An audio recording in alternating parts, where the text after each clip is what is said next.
Hi, everyone. This is Rico Figliolini, host of Pickleball Grit and publisher of Atlanta Pickleball Magazine. Appreciate you all being with us. This is going to be a great podcast. We're going to be discussing pickleball, and pickleball is always a great subject, right? But we're going to be talking about a special business out there, Diadem Sports. And so we have a great guest here with us, Michael Manglardi, who's the co-founder and VP of operations of the company. Hey, Michael, how are you? Rico, I'm good. Thanks for having me. Excited to be here, and as always, excited to talk pickleball. Excellent, good. And I appreciate you being out here with us. Although this is remote, so we're in Atlanta and you all are in South Florida, right? We are. How's the We're in how's the sunny weather? South Florida, where it happens to be pouring rain right now, Is it pouring which is rain? fine because Uh, we have an indoor pickleball complex. So rain is that's, never a bad thing here in Diadem land. you built one of the first indoor pickleball courts in South Florida, I think, right? Yeah, Well, yeah, we were the first in South Florida to have an indoor facility, and it was through a partnership with Broward College. So yeah, we have a 9-court indoor facility right down the road. right, right. That's teaching people how to play and having a lot of laughs along the way. Cool. Well, pickleball is, some people think of it as an old sport. I mean, but it's obviously not. The demographics have changed swiftly over the last 3 or 4 years. Now with PPA and all these other tournaments coming out, and regional tournaments and city tournaments, there's a lot going on. Um, but let's find out a little bit more about Diadem Sports, the brand that your partner's in, co-founder, and was what 2015, but things have changed. So tell us a bit about what's going on there and how Yeah, Diadem Sports is absolutely. growing. So we are a performance racket sports brand. We started in the tennis business back in 2015, and that was where our roots were, and that was how really the infrastructure got started. And for the first several years, we developed this lineup of tennis products that performed really well, especially at the competitive level, like college players and a lot of juniors were using our equipment, and we were able to expand not just in the products that we were offering, going from strings into rackets into balls and bags, but also in the areas that we were servicing, making a small Florida-based company eventually grow into something that was national and then global. But then in 2020, the world kind of got turned upside down for everybody, and Diadem was included in that. And so during that time, we started to really look more into pickleball. And fast forward to 2024, and we've rolled out a line of pickleball products, including paddles and bags and balls, as well as footwear. And we really feel like we're just getting started with a whole lot more to look forward to. It's funny. COVID, I mean, COVID's not funny, but um, COVID was a point where everyone had to keep 6 feet away, right? Uh, Tennis court were probably one of the better places to do that on. It's a way bigger court.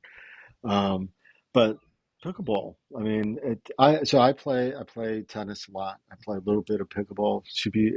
I'm gearing up to play more. Um, but essentially, pickleball has become such a younger person's sport than the way it originally started. Um, and part of that, I think, is because they're short games, right? 20-minute games, they're fast games, they're Mhm. closer court. I mean, my friends could be eating chicken and having beer like literally 10, 15 feet away from me while we're playing at some of these facilities where they're doing social and pickle and stuff like that.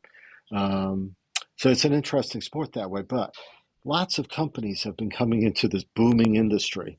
It's Shopify for 24.99 a month has made it so easy for everyone to come in, slap their name on a paddle, and say, "Yo, I got a paddle we can sell here."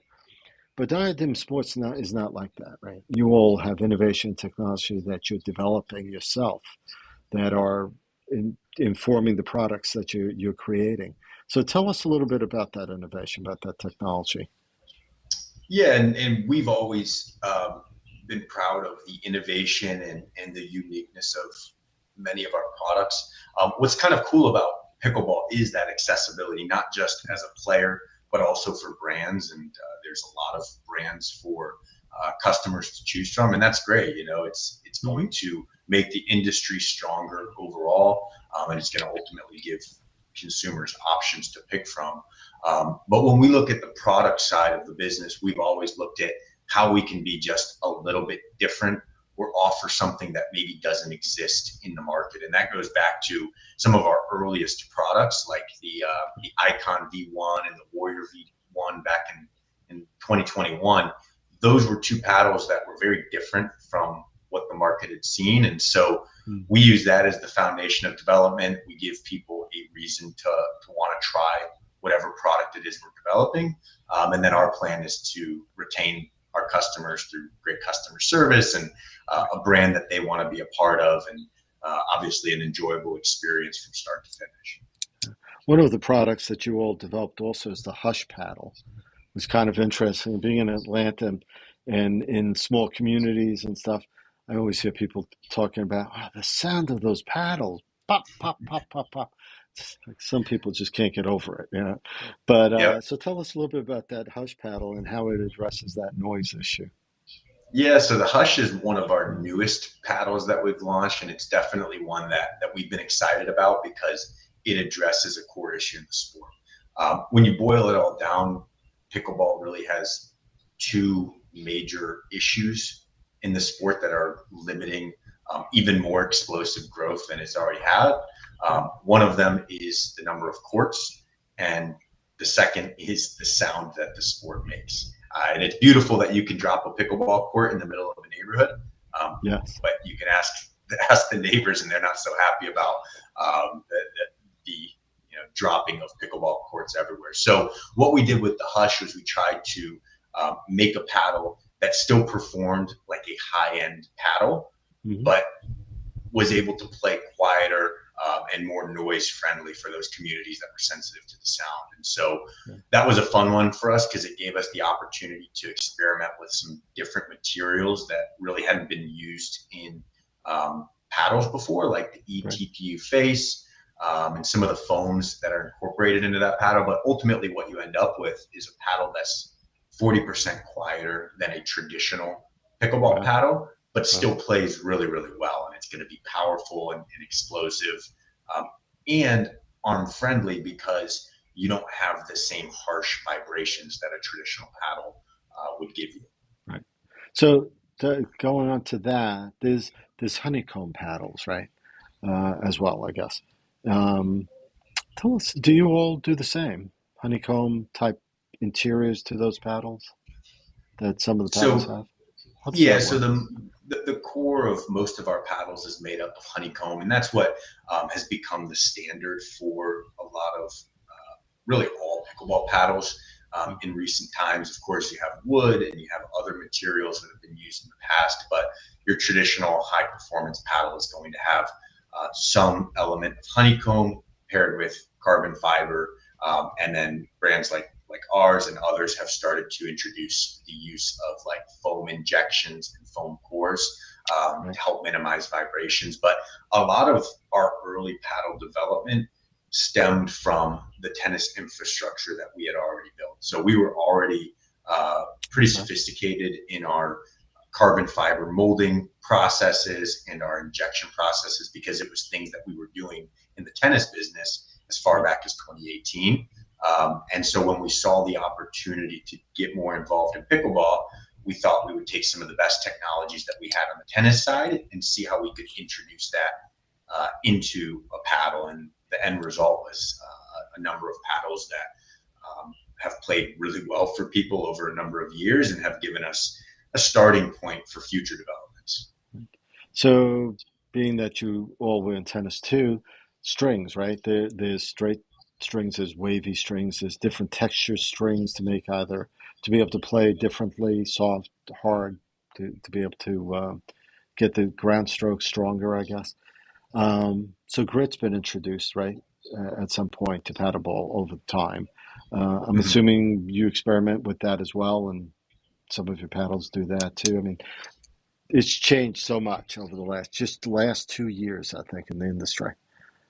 It has. Yeah, it definitely has. You go back to 2020, 2021, and you were seeing, paint surfaces and then Mm. grit paint got very popular. And then from there, you moved into what the industry is called etched carbon fiber, which is that like raw carbon fiber that's Yeah. very, very popular. And then more recently, you've had a couple of different new developments. One that we've spearheaded and taken the lead on, which is our 18K technology, which introduces a triaxial weave. So basically, all of the directions of the carbon fiber are Mhm. woven at multiple angles so that you're going to generate spin no matter where the contact point is. And so if Wow. you're hitting an unconventional shot, or basically you got caught out of place and you're having to hit a Uh-huh. recovery shot, you're not Hmm. going to compromise all of the spin that you might have to with a more traditional paddle face. So we definitely Right. prioritize coming up with things like the 18K. And when we launched the Warrior, the thickness of the Warrior was something that really changed the sport as far as how paddles were made. Hmm. It's fun for us because we're equipment geeks and Oh we like to yeah. nerd out over that. But Yeah. it helps give people options. It helps shape the industry, which is something we want to be a part of, and continues to push the sport forward, which is ultimately our number one goal. Yeah. Well, I think that's important, especially when you have so many companies trying to enter this space, to sell things that aren't made from scratch. They're basically taking other people's paddles and slapping their names on it because there's a lot of those companies. But one of the other pieces of equipment too. I mean, you all want to do head to toe. It seems you're putting out a special shoe, footwear that works too. So why don't you tell us a little bit about that and that brand name? Yeah, so we are Diadem Sports. We're not Diadem Tennis or Right. Diadem Pickleball, and the reason for that is we set out to be a sports company. We wanted to be able to be much more than just a string company or a racket company, or in the case of pickleball, a paddle company. Mm-hmm. And an opportunity that we saw to do that was through the footwear business.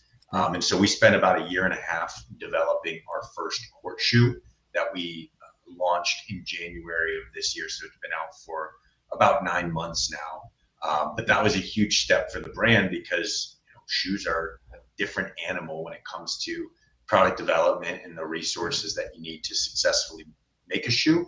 But then it also gave us an opportunity to reach customers and players and say, hey, maybe you don't want to use a Diadem paddle right now, and that's okay. But have you tried the Diadem pickleball shoe? Have you tried the Diadem pickleball? And just really becoming a 360 brand rather than just having products in the paddle space. That makes sense. The You all design everything in the USA, right? Everything's USA designed, um, but you're sourcing from different places also, I would imagine. Yeah, exactly. So we have our headquarters here in South Florida, and that's where our design team sits, and that's where a lot of the product development takes place. And then we have our team in Asia that works with all of our manufacturing partners to make sure that quality control standards are met and that we're staying cutting edge with the technology we're putting out. Cool. So, I mean, to move away a little bit from the technology part and product, the company likes to talk about live to play. There's philosophy there. Um, you don't pay pro players to use your product. Um, you're looking at actually a younger generation moving up into the sport. So tell us a little bit. What does that mean? Live to play. What type of philosophy is that, and where are you all going with that? Yeah, and I'm not going to tell you anything you don't already know, but pickleball Yeah. is uniquely beautiful because of how accessible and how fun it is for people. Hmm. And we recognize that it's a sport that young, old, athletic, non-athletic, anybody can play, and really, if they wanted to, anybody could be decent at. If you put in enough Hmm. hours and train. And so this live to play philosophy that we really leaned into and are promoting as the focal point of Diadem has to do with connecting players to whatever it is their passion might be. I'm an athlete. A lot of the people in the company are athletes. And to us, the word play equates to win.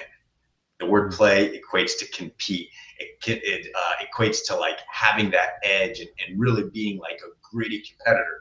But to a lot of people, that's not what play means. Play means fun, or it means laughter, or it means getting in better shape, or dealing with stress through sport. And so our goal as a brand is to be able to connect people to whatever that playfulness is to them, and support them on their journey. And that starts with, of course, the equipment, the paddles, shoes, the ball, but it also moves into some of the other initiatives we have, like facilities and teaching people how to play, and introducing the sport to somebody new, because our goal is to grow pickleball. And if we can grow pickleball, it's going to make sure that Diadem is in good hands. It's going to make sure that our facilities are in good hands, and everybody's going to rise as the sport grows.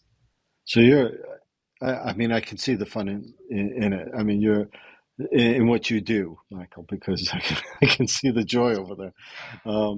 Just it is a terrifically different sport than tennis. It is a unique sport in and of itself, and like you said, anyone young or old can play, and anyone can, if they put enough hours, can actually compete to a degree in various. I mean, there's tournaments all over this country. There's besides the PPA tour and some of these other larger tours, which, by the way, I mean, some of them. One of them was here in Peachtree Corners in Atlanta, Georgia, just this past week or two at Lifetime, which is a big company throughout the country.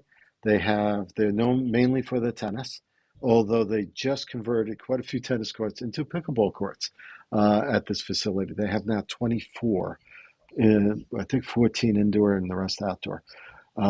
So there are companies moving, not just franchises, but there are companies that have been heavy in tennis now moving towards and in pickleball courts as well. Um, there's just a lot of movement out there, and for Diadem to want to become a leader in this industry makes sense, to be able to be out there. So I know that you all are doing some fun things too. You got some yellow truck traveling all over Florida. It sounds like throwing pickleballs out the window at people. So, to tell us a little bit about that. If you're gonna get hit by a drive-by ambush, it might as well be a pickleball, right? Yes. So going in line with that live to play philosophy, trying to figure out ways to activate communities rather than just service, a core small demographic of players. We found this big yellow pickleball truck. I mean, that's what it is. It's a box truck that we wrapped in bright yellow, and we loaded up with gear. And basically what we do is we travel around South Florida, and we do demo days, we do activations, we'll do pop-up courts. Like, we've done some pop-ups in parking lots of big retailers, and at the Florida Panthers pickleball night.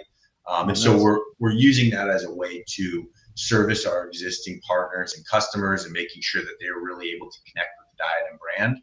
But it's also just a great way to introduce people to the sport. And if you see the yellow truck driving during off hours, they may be throwing a pickleball at you as well. So you never really know what you're going to get, but it is great visibility, and it's an awesome driving billboard for us. So that's been a fun wrinkle to the local South Florida marketing that we've had this year.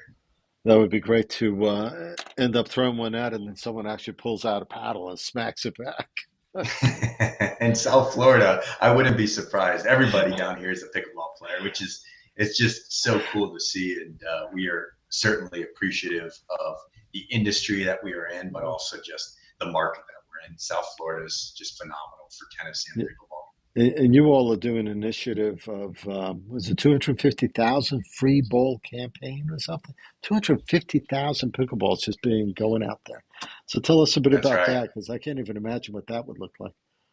So when we made the commitment to live to play, and we told the story of what we are trying to do, and connecting players with their passion and empowering people to play more, that in itself is a nice story, but there needs to be action that follows that. And Yeah. we believe that we needed to practice what we preach. So that was how we spun off a couple of different verticals, like the facility that we have, the big yellow truck, and then initiatives like our $250,000 pickleball giveaway. So we do that through a number of different activations. One is throwing them out of our truck at people as they walk by, but then the other is sponsoring tournaments around the country, working with facilities and making sure that they have a high quality ball that they and their members can use. And then we started this campaign earlier this year called Free Ball Friday. And that's a really fun one for us because every random Friday, it might be every 4 weeks, every 6 weeks, every 12 weeks, but one random Friday, we'll go on social media and we'll say, it's Free Ball Friday. Here's what you got to do. And if you do it, we'll send you a free pack of balls. And that's been a fun way to really reach the everyday player because maybe they aren't, tournament champion or even club champion. Maybe they just have an Instagram page and a pickleball passion, and we're still able to reach them and help build that pickleball relationship with them. Yeah. We were talking just before the podcast about being the fact that you all don't, you don't pay pro players to play because you're really looking at the younger generation coming up. And we were talking about juniors playing and how you guys support them with the dynasty team and what that means about college. A lot of colleges here in Atlanta, I've noticed several colleges now have pickleball teams that they're playing either intramural or within a system. And there's club sports at some of the high schools with pickleball. It's not quite accepted yet, and it's a high school team, but it may be a club team. So, how is that working for you, the dynasty team, and working through through those levels of junior play and stuff? Yeah, what's really exciting to me is that pickleball has grown so much in the last 5 years, and I believe that it's still just scratching the surface of its potential. There's still so much growth to be had. When you just look at the number of facilities that are opening up across the country, that alone shows you the investment capital and just the demand for the sport. Then you start looking at the international level of pickleball and some of the things that are happening in Europe and Asia. And then, like you said, you look at the junior market and all of these kids that are learning pickleball at a really young age that are they're going to be phenomenal. A lot of them already are phenomenal, but by the time they're, 17, 18, 19, 20, they're going to be some of the best players in the world. And so that's very cool for the sport to see such a young group having the opportunity that they have. Our philosophy really isn't anything that's against the pros. That's not why we don't pay pros. Sure. But we have limited resources, just like every brand, and every budget has its constraints.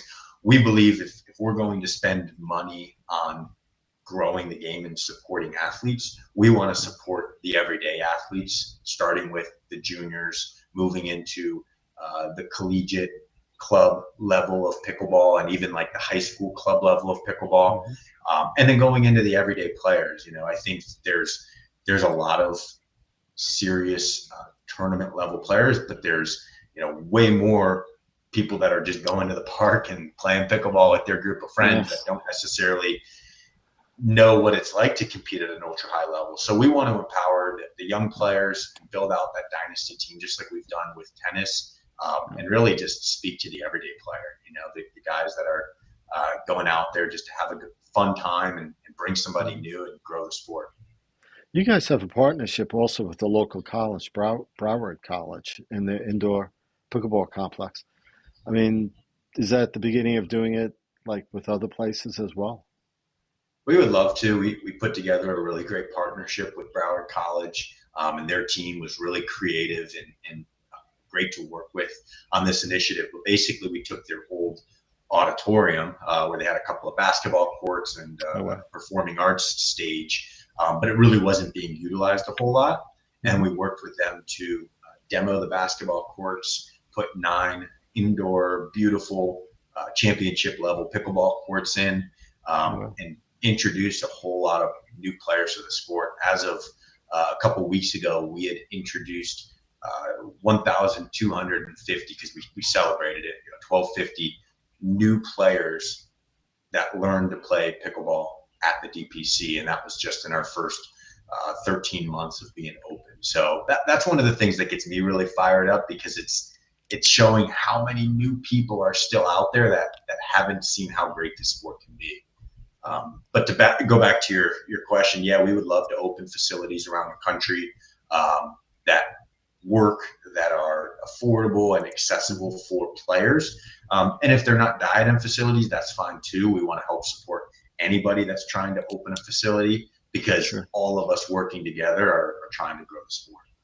Yeah, it makes sense. There's so much going on out there.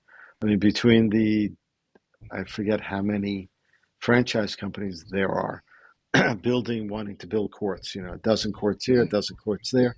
And then the larger ones that want to do bigger facilities. Even the city of Peachtree Corners here in Atlanta, a small city north of Atlanta, it's 40 odd thousand people.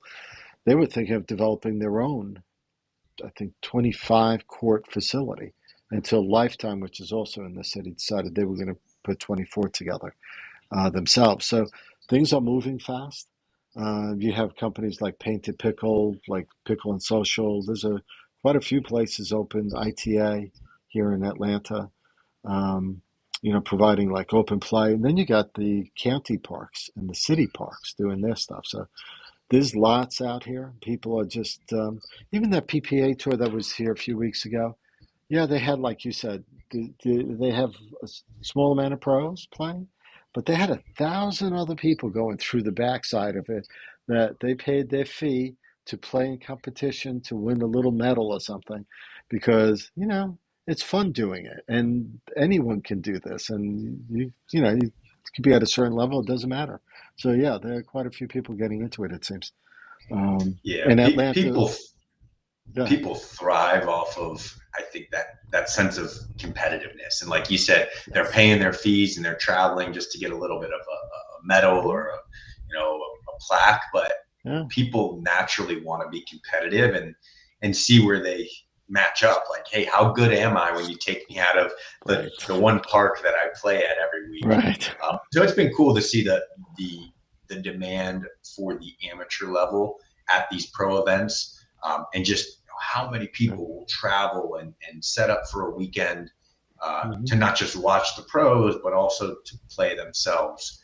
Yeah, And that's going to be a part of the sport that I'm sure will continue to develop with all of the publicity that they're getting and for the sure. investment dollars. And I'm excited to see how that side of the sport really plays out over the next couple of years. Yeah. I mean, we just did an article about weekend getaway, and we talked about different places within a driving distance of Atlanta that have dedicated pickleball courts. You could go there, enjoy yourself, and also play pickleball. But there's also ships. Royal Caribbean and some of these other ships have dedicated courts. I mean, it's just like you could play pickleball anywhere in the world. So fun. So fun. And Yes. what's really Yes. fascinating to me with all of these facilities is that they're all very different. I mean, like you look at these thousands of facilities opening up around the country. Some of them have, massive restaurants and bars. Some of them Hmm. have no restaurant and they're just pickleball. Some of Yeah. them have, high ceilings and championship level sizing, and other ones Right. are like kind of squeezing into warehouse space and maybe Yes. dealing with lower ceilings. So I don't know that anybody Right. has the right answer yet, because it's just too new and too young to say this is definitively the right way to own and operate a pickleball facility. But it's going to be cool to see how different markets shape up and which of the models really take off as like a mainstream model and which of them Yeah. maybe become more specialty. For sure. I know that within this area of the Southeast, I mean, there are businesses coming in that are willing to, within 51 days, they'll have a 12 court set up in a converted office building. Because, the way commercial buildings are working today is they're having their own issues as far as people working remote and stuff. So there's more space to convert, apparently. And you get more players out there that are working remote that can go take a lunch break maybe and go play pickleball for an hour. Um, do you find, Michael, any challenges? Are you foreseeing any challenges over the next few years, or any changes, any trends coming up that you foresee that you all are Yeah, I mean, addressing in what you're doing? there's definitely some challenges for the industry as well as for any growing business in the sport. On the business side, there is a lot of competition. You recognize that. And I think everybody recognizes that. And so, one challenge that all brands have is, how do you stand out? How do you do something that is going to set you apart from the 1,600 other brands that are out there. And so that's why we put such an emphasis on Yeah. the innovation and the tech, along with that lifestyle and that philosophy of live to play, and being a brand that stands for something more than just great product. We want to also have personality and really ignite something from within the customers.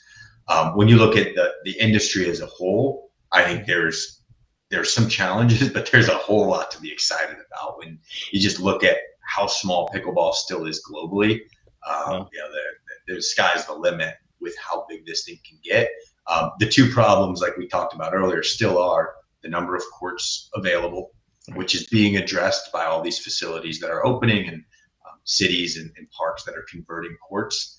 And the sound is a real problem. The sound is a real problem, not because of the decibel or noise pickleball creates, but because of the pitch level of the ball. Yeah. And that's a question for people in much higher positions than me when it comes to the foundation of what pickleball is. But an easy way to change the sound would be to change the ball.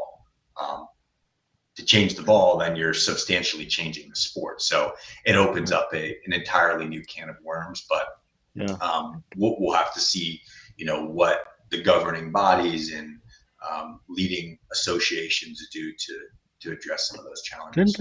Didn't they just change the paddle? What's acceptable for pro level in one of the tours? I forget which tour it was. That's another interesting question. Right? There were some changes. Yeah, there's some changes, and there's a couple of different governing bodies or approval processes depending on what tournaments you're playing in and where you're playing. So that's been an area in the sport that's seen a ton of change just in the last 12 months. And it has to do with what's an acceptable limit for a pickleball paddle. And so right now, the approval standards for a pickleball paddle control how powerful the ball is going to come off the paddle face and how much spin you can create and what the response or rebound time is going to be. And all of those things are limited to protect the integrity of the sport. The reason people love pickleball and have seen so much growth is because there's not a giant learning curve or skill gap. But once you change those approval standards and you do start to open up what the limitations are of materials you can use and power you can create, well, now the pros are going to become much, much better. And the difference between a 4.25 and a 4.0 starts to feel like it's just a little bit wider than it does now. And so again, that's a delicate situation, because I know that there's a lot of people that want to see the pro level of the sport accelerate. And one way to do that is to allow the best players in the world to do the best things their bodies and their equipment can do. But if you go down that path, then you run the risk of the sport losing a little bit of what makes it so special. So for sure, all of that's going to have to be addressed, and it'll probably change a few times over before it ends up settling to wherever it'll be for the rest of the time. Yeah, interesting. It's like I think it was baseball. The ball was the same for a while, but only recently began changing the way they manufacture the baseball also. So I mean, it's still a young sport, even as old as it is, in the scheme of things, right? Yeah. Have we covered everything? I think that I know I covered everything. Is there anything you want to share with us, Michael, that we haven't covered? No, we want to get more people out and more people playing pickleball. So if you found this podcast and you're listening to it, thank you for being here. Go grab a friend, go grab 2 or 3 friends and get some pickleball in, because it's a sport that literally is changing lives, and it's really reimagining what active socialness can be for people. So it's just fun to be here, and I appreciate you having me. Sure. No, this was great. I love talking business, and I love talking about the sport. Where can people find out more about Diadem Sports? We Yeah, can, they can head over to diademsports.com is our website. We have all of our socials, Instagram, Facebook, TikTok, at Diadem Sports, as well as at Diadem Pickleball. If you guys want to chat more, you're more than welcome to hit me up on LinkedIn. Always love talking pickleball and business and everything else that's happening in this crazy fun industry. for sure. And we'll have notes. We'll have show notes on this. And if you're watching this on Facebook or YouTube or Twitter, certainly leave comments, and I'll make sure Michael gets them, or he'll. I'm sure he'll. If you tag it, he'll get them. And if you listen to this on Spotify, iHeartRadio, Apple, uh, leave a review about this podcast. We'd love to have that as well. And if there's any other, if you see something you all want me to change up, just let me know. Otherwise, we're doing this regularly. Check out AtlantaPickleballMagazine.com, and you'll find out more about what's going on here in Atlanta and some of the feature stories, the lifestyle stories that we're talking about, and such. But Michael, I appreciate you being with us. Thank you so much. Thanks a ton, Rico. It was great talking to you. Same here. Hang in there, everyone else. Thank you again for being with